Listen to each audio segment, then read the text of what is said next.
Obviously, Jony Ive is a larger-than-life figure at Apple and in the way that we all use technology in our smartphones today. How big a deal is this? I mean, look, it's a big deal. I think apart from Steve Jobs, Apple's co-founder and former CEO, there is no one more associated with the current generation of Apple than Jony Ive. He's been responsible for the look and feel of all of the familiar Apple products, principally the iPhone.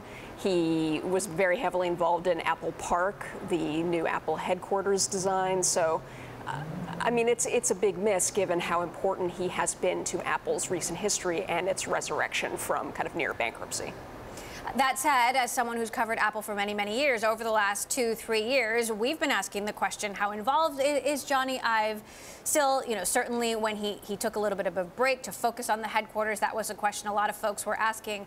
We actually have Munster on the phone now of Loup Capital. Gene obviously covered Apple for a very, very long time as an analyst and now continues to cover the company at Loup. Gene, what's your take? Emily, he's iconic, but at the same time, we've been waiting for this for the past, really since 2015 when he moved to his chief design officer role. And as that happened, then as we started to hear, you just mentioned his involvement with Apple Park and the design there. And then over the last few years, he's just played less of a role, even with some of his videos when they've announced new products at their different events. And so this is something that we have we've been anticipating. The company's been managing for this and kind of building a team around him. And last is that they've been adding other talent outside of design talent more recently. So the simple takeaway is that it is more or less to be expected. But that comment, I think, takes away from the impact that he has had on Apple.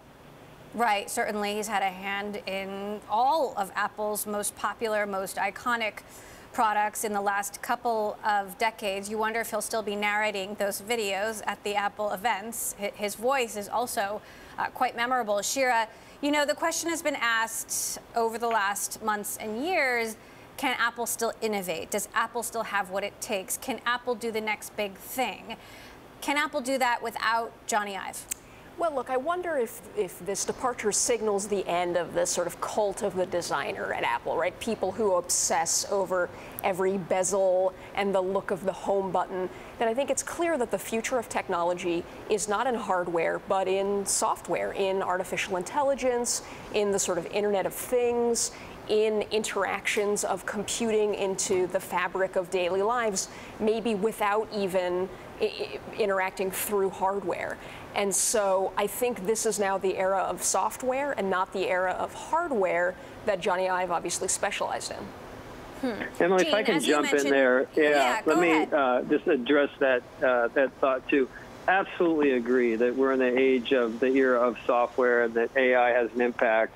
But I feel strongly that Apple will continue to obsess over the details of hardware, in part because of what Apple's been laying over the last few years is Jony's legacy as design is one of Apple's core competency. And obviously you can have design around the software UI, but this hardware design, this unique place, just keep in mind where Apple is at relative to the rest of tech. They do the full stack, and that is something that is unique. And so I would expect kind of that attention to detail to remain despite Jony's departure.